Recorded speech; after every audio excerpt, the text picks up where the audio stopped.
Halo guys, kembali lagi bersama Mamang Ardi di sini. Masih ingat slogan kita? Mahmud, bukan Mahmud. Oh Mahmud sih. Masmud, masa muda. Iya. Oke guys, kali ini Mamang mau melanjutkan pembahasan kita di eh, tentang turunan. Kita sudah membahas tentang beberapa aplikasi turunan ya, khususnya tentang maksimum minimum. Nah, di sini masih ada suatu pertanyaan guys. Di sini karena memang nulisnya pada video sebelumnya itu nulisnya adalah fungsi f mencapai maksimum atau minimum atau belokan jika action x-nya sama dengan 0. Nah, gitu.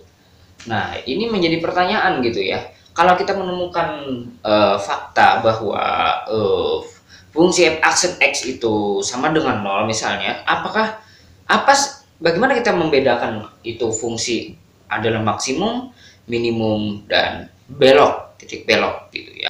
Turunan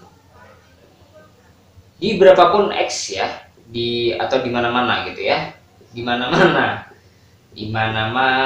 Nah, jadi artinya f action x itu ada ya. Nah,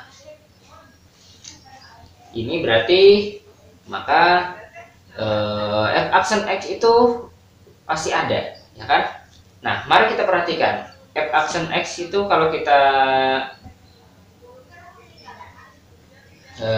bisa pandang karena dia mempunyai turunan di mana-mana. Ingat ya, mempunyai turunan di mana-mana. Ini salah satu syarat.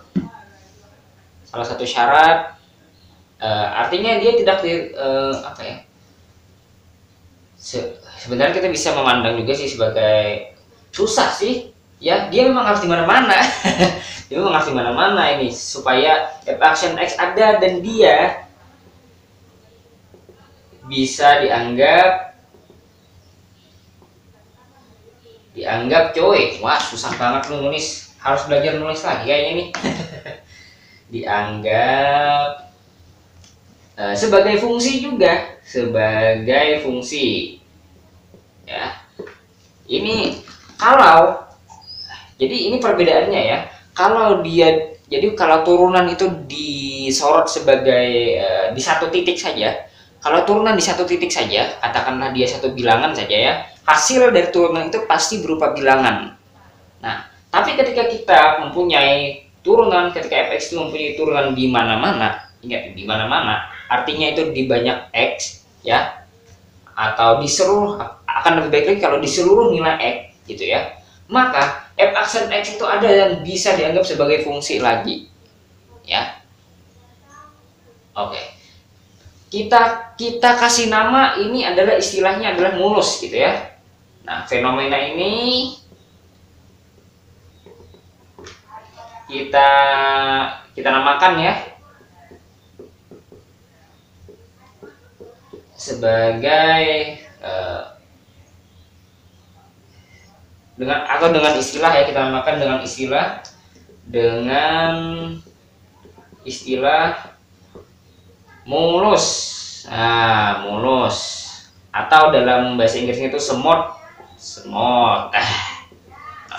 guys. Jadi ingat, ketika fungsi fx mempunyai turunan di mana-mana dan f action x pasti ada dan dianggap sebagai fungsi lagi. Ini kalau Mamang jelaskan dengan kata-kata panjang, ini panjang lebar penjelasannya. Daripada begitu, Mamang tulis saja ini sebagai istilah namanya mulus. Mamang katakan mulus ya. Oke, kita sepakati itu dulu. Oke, ini ya, pokoknya semut artinya dia mempunyai turunan di mana-mana. Jadi f action x ada dan bisa dianggap sebagai fungsi lagi, GG. Nah, baru kita belajar tentang turunan tingkat tinggi, guys. Ya, mudah-mudahan ini tidak terlalu teoritis.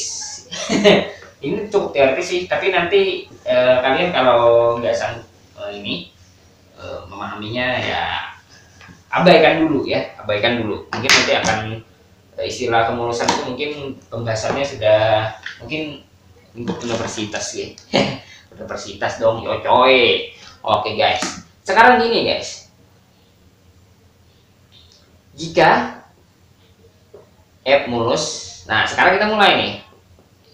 Jika f mulus ya, jika kita punya f ini aja deh supaya kalian ini, nah gitu. jika fungsi fx ini mulus, maka ada f aksen x kan. Nah, gitu. Nah, sekarang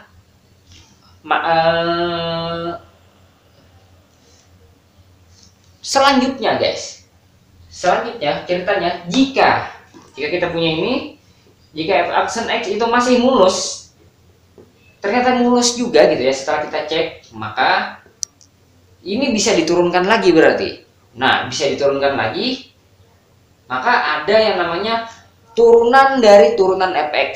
Nah, jadi mungkin guys, ini Mamang tidak menulis dengan f aksen ya, supaya lebih ini. Mamang nulisnya begini saja ya, pakai notasi Leibniz, berarti df per dx. Ini supaya lebih memudahkan kalian memahami gitu ya. Nah, jika df per dx sekarang mulus, maka ada turunan dari turunan ini, berarti d per dx dari df per dx. Nah, ini artinya turunan dari turunan. Ada yang mengatakan ini adalah turunan kedua. Jadi ada yang menulis d per dx dari df per dx ini sama dengan, bisa ditulis begini, d kuadrat f per dx kuadrat. Lihat guys, d kayak perkalian gitu, d kali d di kuadrat, dx kali dx kuadrat. Kayak gitu guys.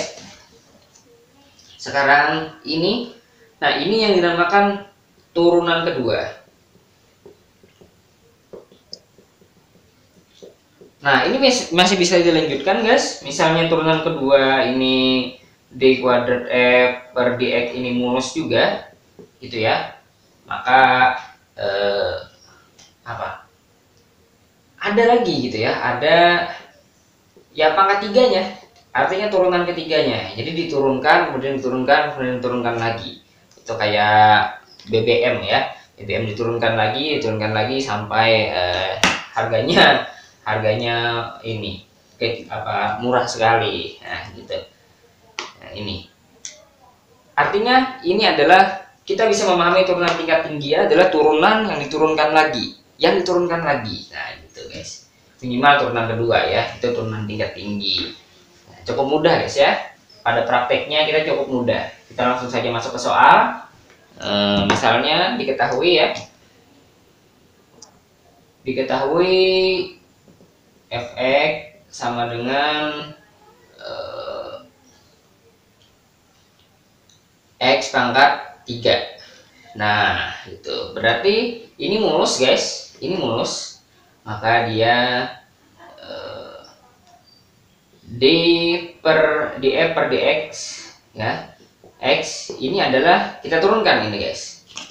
Tuh, ini masih ini ya, nggak clear, kurang clear guys. Sama dengan berapa? Ini turunkan 3x kuadrat. Nah, diturunkan lagi guys. Nah, ini namanya d kuadrat f per dx kuadrat. X sama dengan 3 kali 2 6x. Nah, turunan pangkat 3 sekarang. Dx orde ya, bukan pangkat ini orde namanya guys. Ini adalah 6. Nah, d 4f per dx 4 berarti sama dengan 0. Nah, kira-kira begitu guys. Bisa dipahami ya, pokoknya diturunkan lagi, itu namanya turunan tingkat tinggi. Oke guys.